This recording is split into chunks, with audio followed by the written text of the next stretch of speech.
Bonsoir mesdames et messieurs et bienvenue à ces bulletins d'information à la une de l'actualité en politique. L'homme arménien estime que l'annonce du dialogue national par Félix Tshisekedi Tshilombo a suscité un soulagement partagé.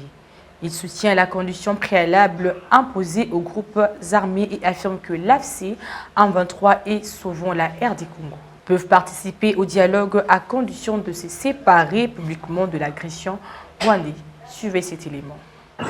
Je pense que c'est un soulagement qui est généralement partagé.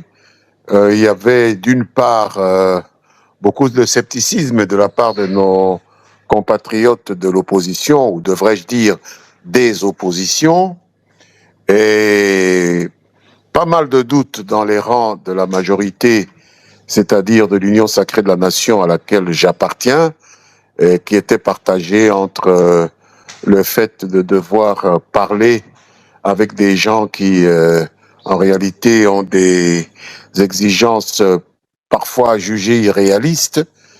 Mais je pense que le président a mis tout le monde d'accord. Après tout, il est le chef de cette famille politique.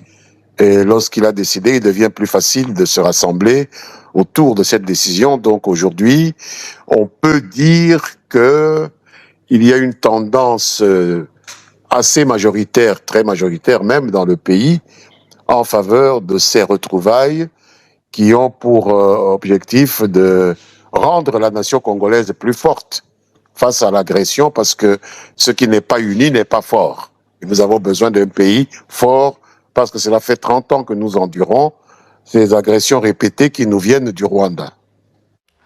En économie, le président Félix Tshisekedi Tshilombo a accordé jeudi 23 juillet 2026 une audience à l'inspecteur général de finances, chef de service Christophe Bitassimwa Bailly à la cité de l'Union africaine à Kinshasa.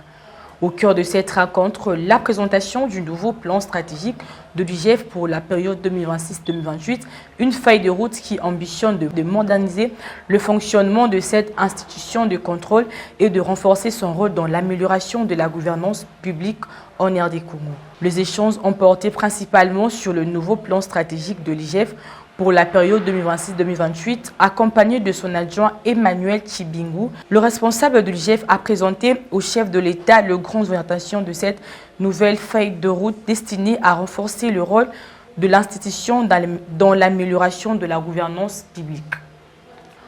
En société, le pont Ngunza, situé sur l'avenue Pierre Ilingesa de la commune de Makala, a été fermé depuis le lundi 20 juillet 2026 pour une durée de 4 mois suite à des travaux de réhabilitation.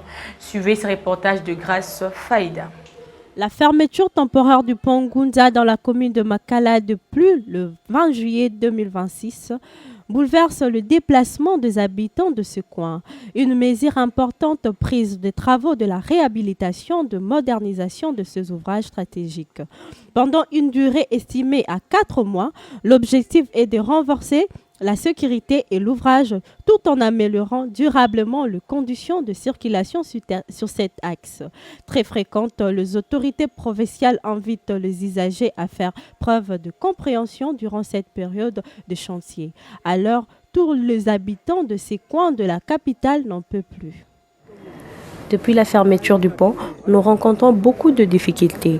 Pour nous les piétons, il aurait fallu laisser 2 passages afin de faciliter la circulation. Malheureusement, un seul passage a été aménagé, ce qui rend le déplacement très difficile.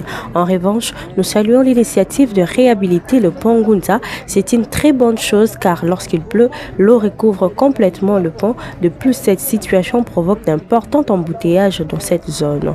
Nous remercions donc les autorités d'avoir pris l'initiative de réhabiliter cette route. Nous espérons que les travaux seront réalisés rapidement et dans de bonnes conditions.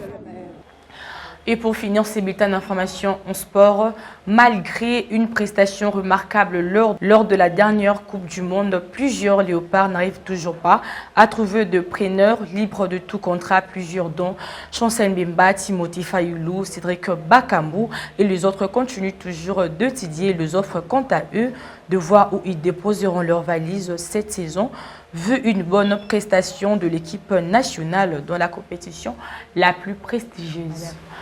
Mesdames et messieurs, nous sommes à la fin de ces bulletins d'information. Nous et vous au prochain rendez-vous et restez branchés à nos différents programmes. Merci.